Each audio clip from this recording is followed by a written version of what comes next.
bonjour à tous. Je m'appelle Ennio Capria, je suis responsable adjoint de business development du synchrotron européen de Grenoble, l'OSRF, et directeur du programme caractérisation de l'Institut de recherche technologique NanoElec.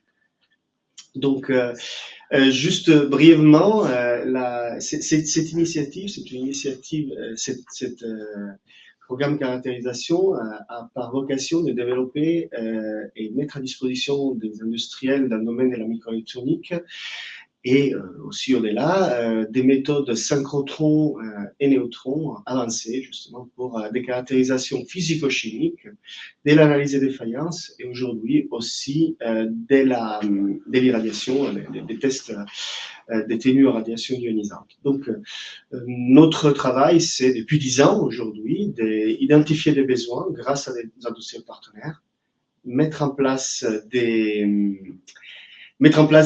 méthodes qui on valide et on offre un mode service. Donc, si vous allez sur notre site internet, qu'on vous communiquera par mail à tous les participants, vous pourrez voir ce qu'on fait et ce qu'il y a à disposition.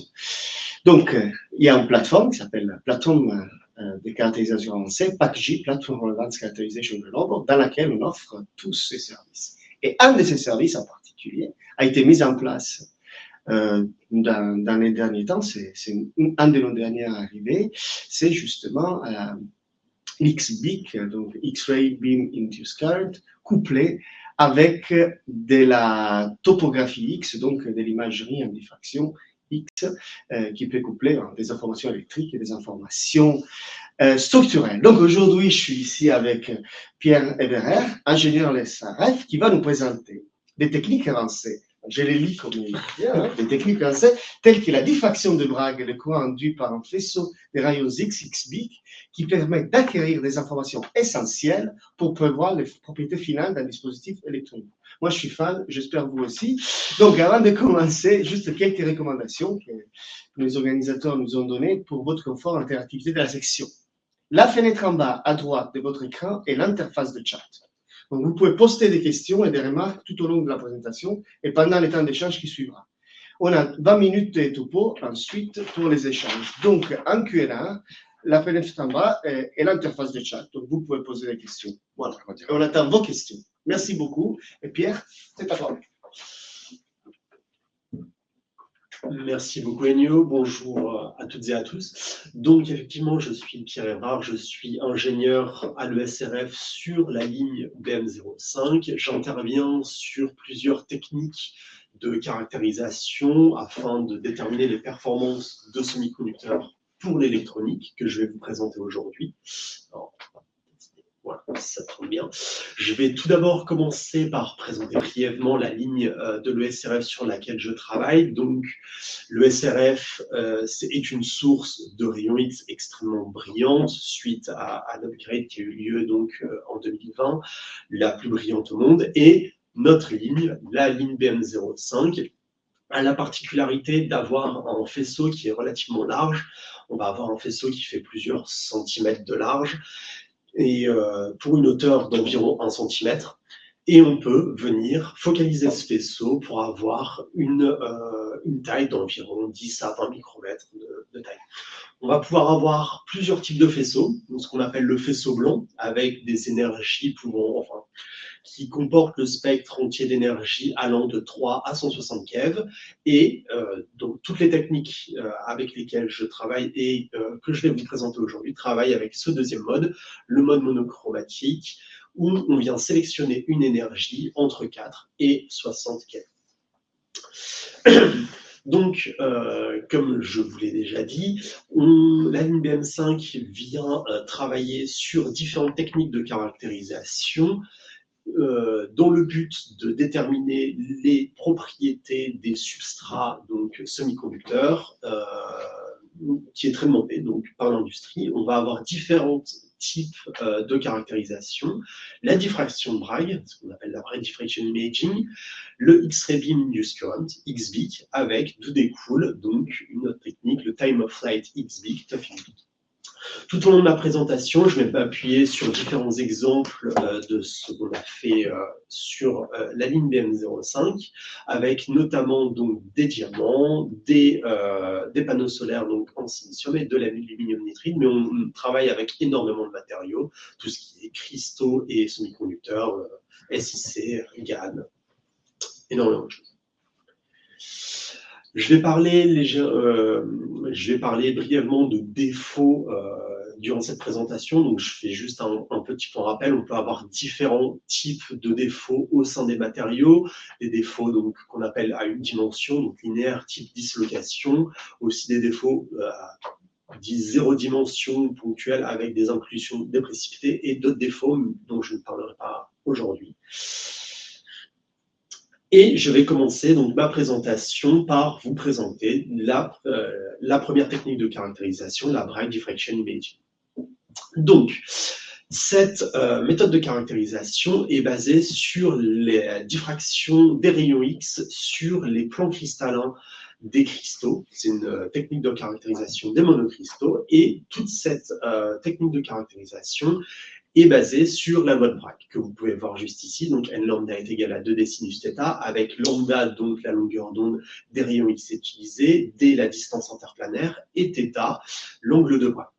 Ça veut dire que, en se plaçant à une certaine configuration, on va avoir une partie du faisceau de rayons X incident qui va être diffracté, et on va pouvoir venir capter ce rayon diffracté. Ça va être extrêmement intéressant pour nous, parce que du coup, un changement au sein de la maille cristalline va influer donc, sur ce rayon diffracté et on va pouvoir le capter. Donc, ce qu'on va faire, c'est qu'on va placer un détecteur dans le but de détecter ce rayon diffracté et on va placer l'échantillon à cet angle de Bragg et on va venir faire un scan au long de cet angle de Bragg avec des angles relativement faibles de l'ordre de 10-4 à 10-5 degrés. Le résultat qu'on va obtenir, que vous pouvez voir donc là sur la droite, s'appelle une rocking curve. En première approximation, on estime que c'est une gaussienne et on va pouvoir extraire différents paramètres, que ce soit donc l'intensité intégrée, la FWHM et la position du pic. Tous ces paramètres vont être des témoins des défauts au sein de la maille cristalline. En utilisant de plus un détecteur pixelisé, on va être en mesure de faire une cartographie de l'échantillon de ces trois paramètres. Je vous présente un exemple juste après, donc avec de l'aluminium nitride. Donc là, vous avez un exemple de carte avec à gauche l'intensité intégrée, au centre la FWHM et à droite le peak position, la position du pic. Sur chacune de ces cartes, vous pouvez voir qu'il y a une zone qui ressort avec plus d'intensité. Donc, quand on regarde l'intensité intégrée, c'est une dislocation. Et vous pouvez voir que les défauts vont ressortir et avoir plus d'intensité intégrée que la matrice.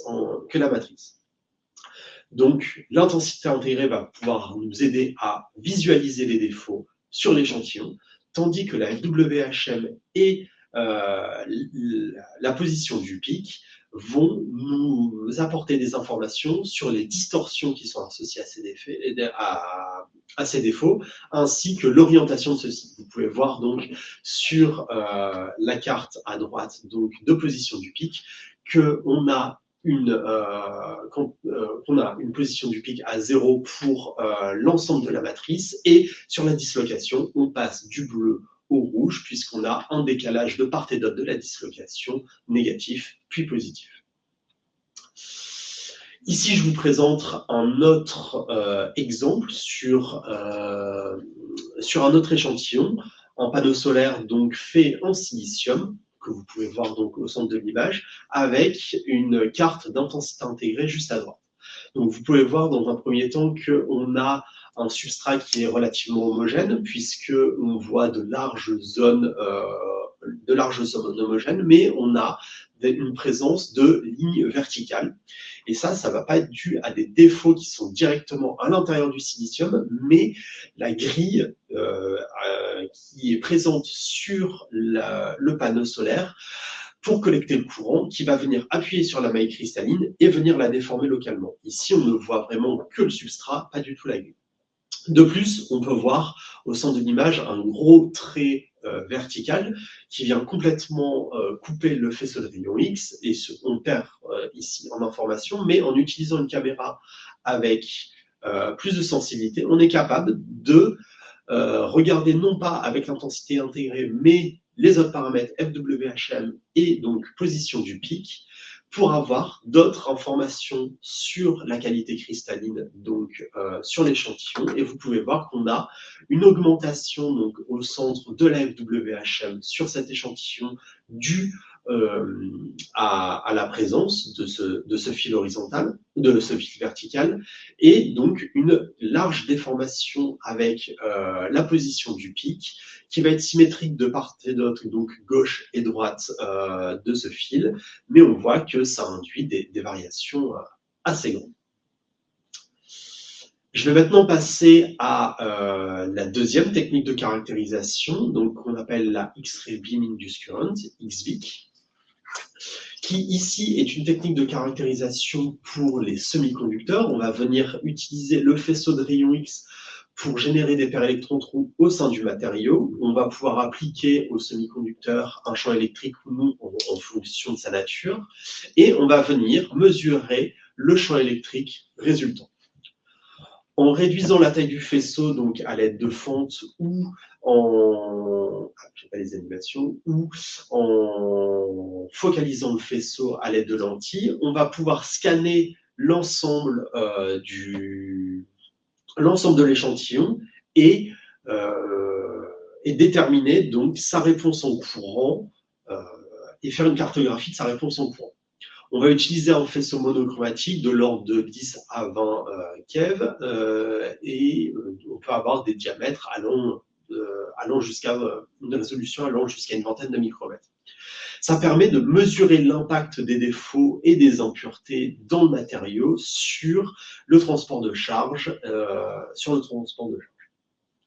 On va pouvoir jouer sur différents paramètres, histoire de conformer donc cette expérience au type d'échantillon. Donc en fonction de son épaisseur et du type de semi-conducteur, on va pouvoir jouer sur l'énergie du faisceau, le flux et la taille du faisceau. On va aussi utiliser un moniteur faisceau qui est situé derrière l'échantillon pour pouvoir calculer le flux de photons qui passe au travers du faisceau et calculer le courant théorique qu'on devrait avoir à l'intérieur du semi-conducteur. Ici, je vous présente divers exemples obtenus sur des substrats diamants. Donc, tout à gauche, vous avez un diamant quasiment, tout à gauche en haut, vous avez un diamant qui est quasiment parfait et dit electronic grade, donc un single crystal SCVD, où on a donc une excellente réponse tout au long du diamant avec un taux de collection de charge d'environ 100%, tandis que juste en bas, on a un autre type de diamant qu'on appelle DOI, Diamond on Iridium, avec une réponse largement hétérogène, certains endroits avec une très forte collection de charge, proche de 100%, tandis que de larges zones qu'on peut voir en bleu ne collectent quasiment rien. On a aussi donc dans les deux autres colonnes différents autres types de diamants, dits optical grade et donc HPHT, haute pression, haute température, donc avec différentes techniques de croissance et d'autres orientations. Et on peut parfaitement constater que la technique XBIC est parfaitement capable de déterminer les défauts de ces diamants sur la collection de charge, les défauts électriques. Je vous présente ici un autre exemple, toujours sur un panneau solaire, de la même technologie que je vous ai présentée sur la technique de Bright Diffraction. Donc vous avez le résultat qui est juste à droite, où on peut voir qu'on a de larges zones homogènes avec une efficacité proche de 100% sur la plupart du panneau, mais on va avoir quelques patterns qu'on va pouvoir dégager. Donc premièrement, le pattern avec ces lignes verticales, qu'on voit apparaître comme une zone de surréponse, qui sont dues en fait à pas une erreur, mais une fausse estimation du flux de photons, puisqu'on fait l'estimation du flux de photons derrière l'échantillon avec une pile d'iode, et donc on a une atténuation dans les fils présents donc, sur la cellule solaire, plus d'atténuation, donc fausse estimation du flux, ce qui mène à cette surréponse. Mais vous pouvez voir qu'on est parfaitement capable de mettre en évidence certaines zones, ici marquées en bleu, avec une légère zone de sous-réponse de 5 à 10%. Qui est donc dû à soit des défauts au sein donc, de la structure, des défauts électroniques, ou alors un défaut de croissance du matériau avec une épaisseur inhomogène à ces endroits. Je vous présente ici un autre exemple de caractérisation, donc avec un diamant SCVD électrico-immigrant qui a été servi donc comme moniteur de particules, moniteur faisceau de particules alpha traversant, donc avec des énergies d'environ 70 MeV. Donc ici vous avez une cartographie avant irradiation, donc quasiment parfaite, c'est le même diamant que je vous ai montré précédemment, quasiment 100% d'efficacité de collection de Charles, avec donc le résultat après irradiation, donc en 5 points à très haute fluence sur ce diamant, et vous pouvez voir qu'on est parfaitement capable de quantifier donc la dégradation de l'irradiation, donc sur ces 5 points, où on ne vient quasiment plus collecter le courant. Et on a procédé donc à un annealing, donc un recuit à 1000 degrés pendant 6 heures, qui a permis d'avoir un regain d'efficacité après cette irradiation. Et donc, vous pouvez voir que les zones qui ont été non irradiées, donc avec uniquement du diffus, on a récupéré quasiment 100% de collection de charge, tandis que les zones irradiées, on a regagné 30 à 40% d'efficacité. Ces résultats ont été publiés donc, en 2023. Et avec donc la NuML5, on peut comparer avec les semi-conducteurs qui sont donc aussi des cristaux, ces deux techniques, Bright Diffraction et X-Bic Induced Current. Donc, à gauche, vous pouvez voir donc des résultats X-Bic sur 2 diamants, donc toujours le même diamant, donc avec une très haute efficacité en haut à gauche, et un autre diamant irradié cette fois-ci en proton. En bas à gauche, et les résultats correspondants en Rocking Curve Imaging, donc en Bright Diffraction Imaging à droite, donc en haut à droite qui correspond en haut à gauche, et en bas à gauche avec en bas à droite. Et vous pouvez voir que en XBIC, on est capable de quantifier donc la perte de défaut la perte d'efficacité de collection de charge donc électronique, donc les défauts électroniques, tandis qu'en Bright Diffraction, on va plus voir donc les défauts de la structure cristalline, avec donc dans les coins les secteurs de croissance qu'on peut voir qui sont marqués, avec certains défauts qui sont mis en évidence. Je vais maintenant passer à la dernière technique de caractérisation qui découle donc de la technique XBIC, mais qui va cette fois-ci donc faire une mesure qu'on appelle de temps de vol, time of flight.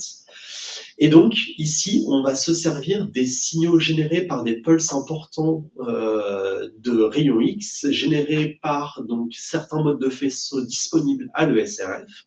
On va venir donc regarder ces signaux sur chacune des électrodes de chacun des côtés du semi-conducteur, et on va regarder ces temps d'arrivée de chacun de ces signaux. On va pouvoir calculer donc les temps d'arrivée qu'on prend comme étant le temps à 50% du maximum de chacun de ces signaux, calculer la différence de temps entre les deux électrodes, les cumuler dans un histogramme, calculer la FWHM, histoire donc, c'est ce qu'on prend comme convention comme étant la résolution temporelle.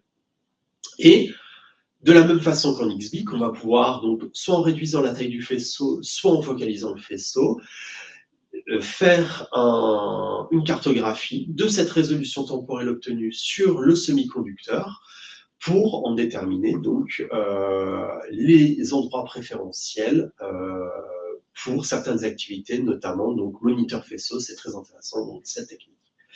Ici, je vous présente différents résultats obtenus sur différents diamants. Donc, à gauche, un diamant de très haute qualité, donc SCVD, Single Crystal SCVD Diamond. Donc, vous pouvez voir qu'on a sur la quasi-totalité de la map une réponse donc d'environ une centaine de picosecondes FWHM, ce qui est plus ou moins la limite de l'électronique pour ce type de mesure. Donc, le substrat ne rajoute quasiment pas d'incertitude sur cette résolution temporelle. Les bordures que vous pouvez voir donc à gauche et en haut sont juste les bords du diamant, ce qui mène à des mesures donc à 0. Et à droite, un diamant d'une autre qualité, donc polycristalline, par la même méthode de croissance, donc SCVD.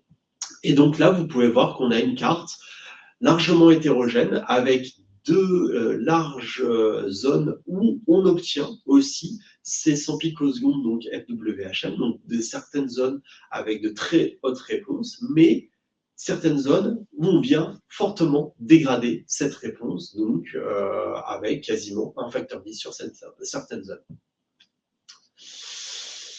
Et on peut comparer ces deux techniques, XBIC et TOF-XBIC, donc ici avec deux diamants extrêmement bons, donc SCVD, où on a une réponse donc de quasiment 100% de collection de charge d'un côté, et avec une haute réponse de haute résolution temporelle, donc que vous pouvez voir en bas, et le résultat obtenu après une irradiation donc, de protons.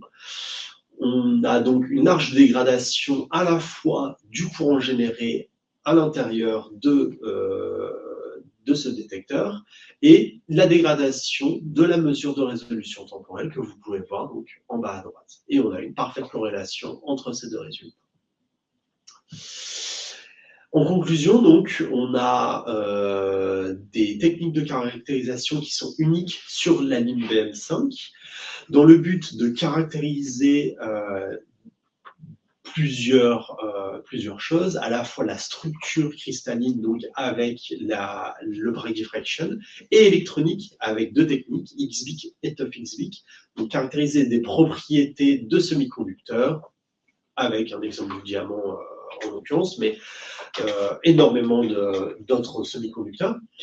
On a un setup qui va être adaptable et qui peut s'adapter à toute forme d'échantillons, donc cristaux et semi-conducteurs, et on est ouvert aux collaborations, donc à la fois recherche industrielle, et on vous laisse nous contacter à la fois donc Carac, Nanoelec, Enio et les différentes personnes disponibles pour faire ces choses-là. Voilà. Et il me reste... Merci beaucoup. Un round d'applause, virtual applause. Parce que vraiment, c'était très intéressant. On a extrêmement apprécié. Je vois aussi qu'il commence à y avoir des questions. Donc, je pense que je partirai tout de suite à adresser les questions. François, est-ce que tu arriverais à les faire défiler? Extraordinaire. Voilà. Alors, première question, c'est quelle est la concentration minimale des défauts que la technique Bragg diffraction imaging peut détecter? Alors, la concentration de défauts, grâce à la méthode de Bragg diffraction, on a différents types de caméras avec différentes résolutions différentes. On peut aller d'une taille de pixels qui va donc de 4 micromètres à sous-micron, 0,6 microns. Et on va pouvoir donc imager différents types de défauts. Regardez donc, on va pas venir voir des défauts directement. Pardon. On va pas directement imager les défauts, mais plus la déformation de la structure cristalline. Mais effectivement, on va on va pouvoir voir une densité inférieure à 10,5 défauts par centimètre carré. 10 puissance 5. 10 puissance 5. Par centimètre carré. Vinicius, si on a répondu, sinon n'hésitez pas à réitérer. Tanzine, bonjour Tanzine, serait-ce possible de partager cet webinaire avec des collègues après? Oui, je connais un groupe de recherche dont les projets pourraient profiter de l'accès libre, avec grand plaisir. Naturellement, les nous, slides sont voilà, même l'enregistrement. Je crois qu'il y a un enregistrement voilà, en open access. Voilà, on écrira à tous les participants, à tous qui sont inscrits pour donner les liens et des slides et de l'enregistrement. Donc, toutes collaborations sont bienvenues. Est-ce que ces techniques s'appliquent sur des échantillons encapsulés, où il faut préparer des échantillons en chimie pour ne garder que les zones actives? Je parle d'attaque XBIC. Deuxième question, est-ce que ce genre de plan expérimental est possible à l'utilisation dans des créneaux utilisateurs à l'ESRF? Merci beaucoup pour cette présentation. Alors, ça, c'est deux questions importantes. Donc, première, la question plus technique sur la préparation d'échantillons. La préparation d'échantillons, donc, tout dépend de ce qu'on entend par encapsulé. Plus on va déposer plus on va avoir d'interaction des rayons X avec le semi-conducteur, plus on va générer de signal à l'intérieur du semi-conducteur et plus on va avoir de signal. Donc, plus on va améliorer notre rapport signal sur bruit. Dans la logique, on peut tout à fait faire de la technique XBIC avec des échantillons encapsulés. Le souci, c'est que cet encapsulage va réduire fortement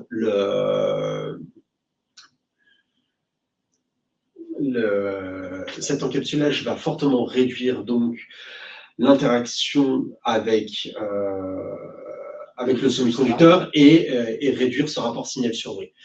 Sur ça, on va pouvoir jouer sur différents facteurs, comme je l'ai dit. On va pouvoir donc jouer sur le flux. On va essayer de se placer là où on peut avoir le plus de flux. Donc, on peut aussi jouer sur l'énergie, aller sur des plus hautes énergies pour passer donc au-delà de cet encapsulage, éviter donc de déposer trop d'interactions dans cet encapsulage et favoriser au sein du semi-conducteur. Mais ça, c'est à faire donc au cas par cas.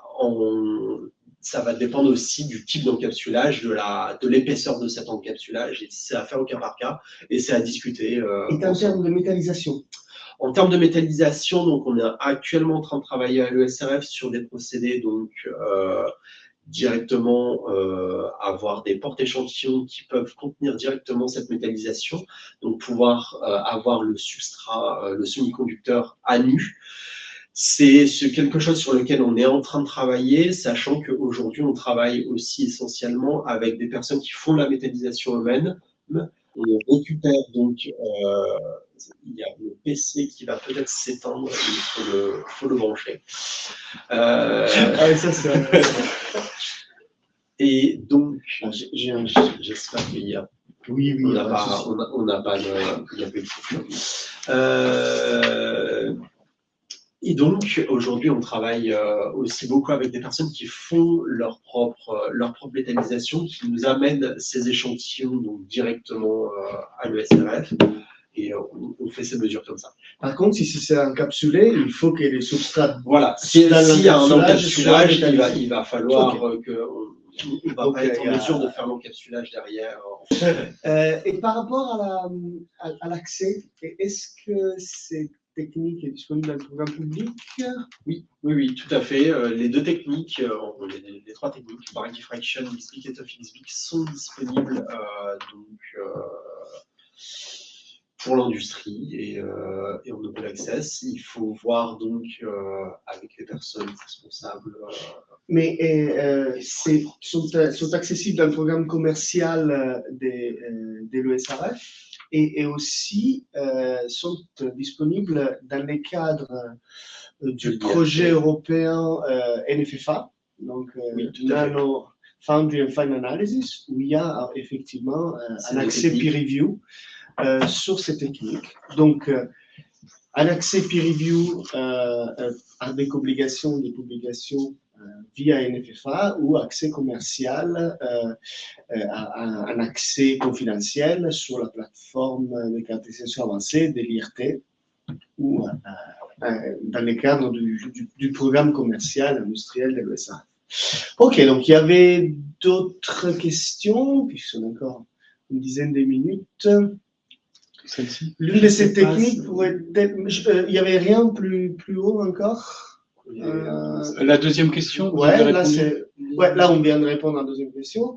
Avez-vous des exemplaires sur SIC? Pardon, c'était... Sur la SIC, alors je ne m'en ai pas montré, mais effectivement, on a fait des expériences sur le SIC qui ont parfaitement fonctionné. Voilà, donc éventuellement, n'hésitez pas à recontacter Pierre. On mettra ses contacts dans le mail des remerciements pour avoir des exemples sur les carbures de silicium en plus.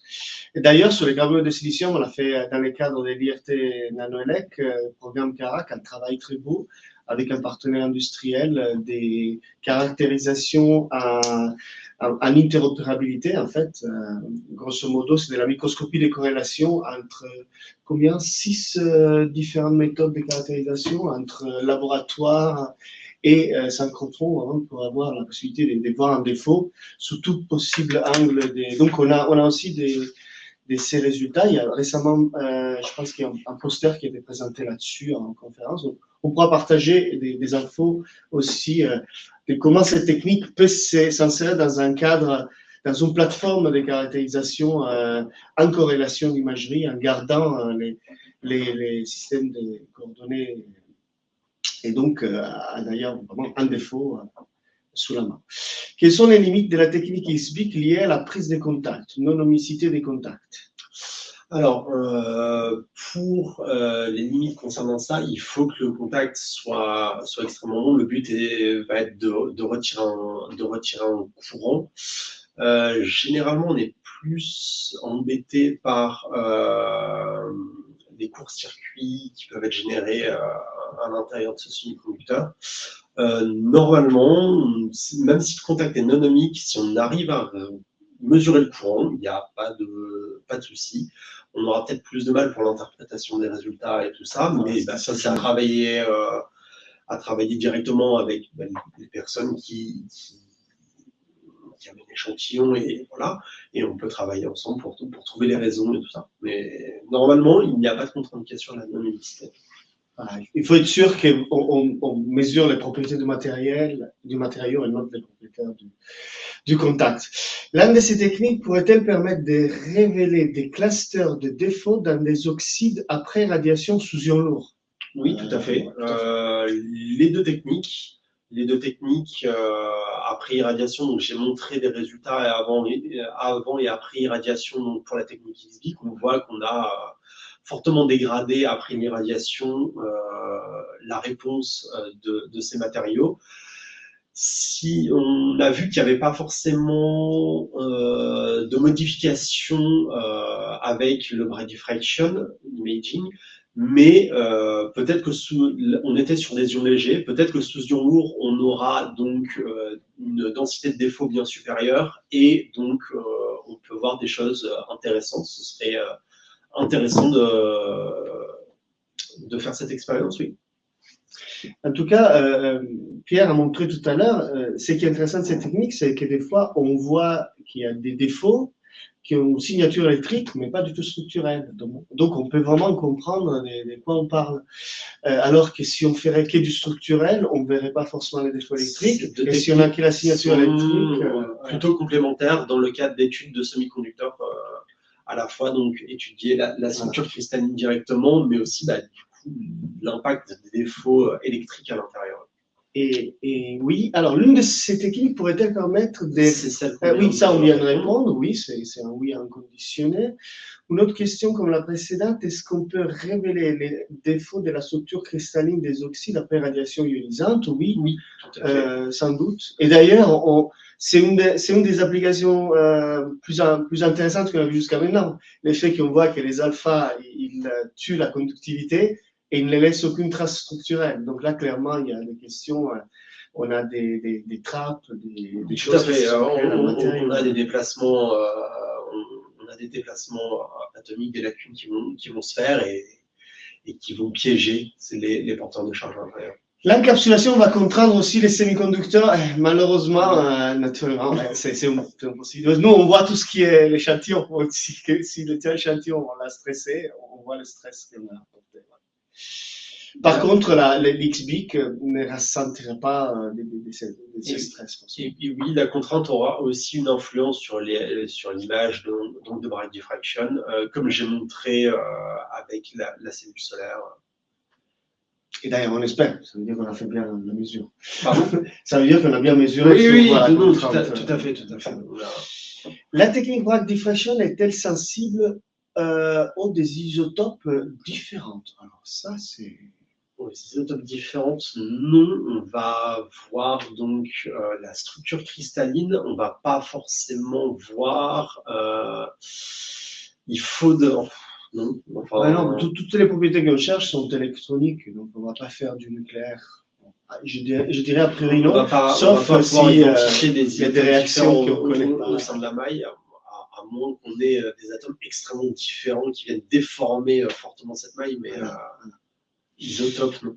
Exact. Donc si on peut corréler la présence d'isotopes ou une réaction isotopique à une réponse structurelle ou électrique, donc oui, autrement. Alors, merci beaucoup. Ah oui, merci Françoise. Pour un canal de transistors en silicium de 30 nanomètres de longueur, est-il possible de voir des défauts de charge sur les diélectriques, 1, 2, 3 défauts ponctuels, par exemple? Alors, là, le problème va être le 30 nanomètres. Et on est sur une ligne qui est BM5, donc bending magnet, et on a, comme je l'ai dit, un faisceau qui est extrêmement large et haut. Ce qui fait que si on va vouloir venir imager des zones de la trentaine de nanomètres, il faut fortement réduire la section utile de ce faisceau et donc fortement réduire le flux de photons traversant donc, le silicium. Sur BM5, malheureusement, 30 nanomètres, c'est au-delà de nos capacités. On va vraiment être de l'ordre de 10 à 20 microns. Toutefois, on a certaines beamlines dans le programme donc, de l'IRT, de Carac, notamment, je pense, à ID1, qui commencent, ID1 et ID3, merci, qui commencent à utiliser aussi la technique XBIC et qui sont, elles, entièrement construites pour atteindre ce type de résolution. Et donc, plutôt s'orienter non pas sur la ligne BM5, mais plus sur une ligne ID, Insertion Device ID1, ID3. ID1 donc pour l'XBIC et l'ID3 plutôt pour la topo, donc l'X-ray. Donc la réponse c'est on y travaille. Aujourd'hui c'est pas possible, mais Pierre et l'équipe sont déjà en train de se mettre au travail sur d'autres lignes où on peut obtenir une taille de faisceau beaucoup plus petite. Et donc, éventuellement, on peut, si vous avez des échantillons et une problématique déjà actuelle, bon, on peut se tenir en contact parce qu'on pourrait travailler ensemble sans doute. Oui, tout à fait. Oui, tout à fait. La déformation de la maille cristalline. Merci. Les expériences, elles sont faites à température ambiante, température et pression ambiante. On est capable à l'ESRF de pouvoir mettre des choses en place afin de soit refroidir, soit chauffer un matériau directement sur place. Donc ça, on peut le mettre en place. Pareil, ça demande un certain temps de préparation, donc on vous invite à venir vers nous et en amont, on a les services directement à l'ESRF sur place pour résoudre si vous avez besoin d'autres températures ou d'autres pressions. Merci Tamzin, je vois, on a un modérateur parmi nous, c'est super, qui donne des infos. Tamzin, grande experte de XAD, d'ailleurs, c'était une des personnes qui vraiment était à l'origine. Il y a les vite là. Et ça, donc, on a une dernière question. Ouais. Est-ce qu'on peut irradier avec les rayons X 30 kV et 30 volts en même temps qui caractérise la structure cristalline en ligne pour voir l'évolution de la structure cristalline d'un oxyde ou d'une interface oxyde-silicium au fur et à mesure de l'irradiation ionisante? Au fur et à mesure de l'irradiation ionisante du coup, ça voudrait dire faire une irradiation. Ouais, ça veut dire avoir un irradiateur sur place. Ça risque d'être compliqué à le. Ouais. Je pense que là, on l'a jamais fait. La safety chez nous doit sans doute être informée et on doit réfléchir mais c'est fini. À quoi faire. Et ben, je pense qu'avec cela, on atteint 10 heures. Donc, les organisateurs nous disent que notre temps est passé. Donc, Nanolec est partenaire de Girard Next aussi. Donc, les 14-15 mai prochains à Caen. Regardez sur notre site internet, il y a encore la possibilité de s'inscrire et d'attendre à cet événement dans le domaine de l'irradiation. Sinon, le programme de diffusion technologique de l'IRT Nanolec et Minalogique lance une série de webinaires destinés à faire connaître les potentialités techniques des laboratoires du CEA qui participent à l'initiative EasyTech et soutiennent les PME. Donc, les jeudis 22 mai à 9h15, entre 9h15 et 10h, autonomie et intégration des capteurs par Sébastien Boisseau, chef du laboratoire Autonomie et Intégration des capteurs au CEA Leti. Vous trouverez toutes ces infos sur le site irtnanolec.fr et aussi ce webinaire est à retrouver en replay dès demain sur le site irtnanolec.fr. Merci beaucoup, c'était un fort plaisir d'être avec vous. Merci beaucoup. Merci Pierre. Merci.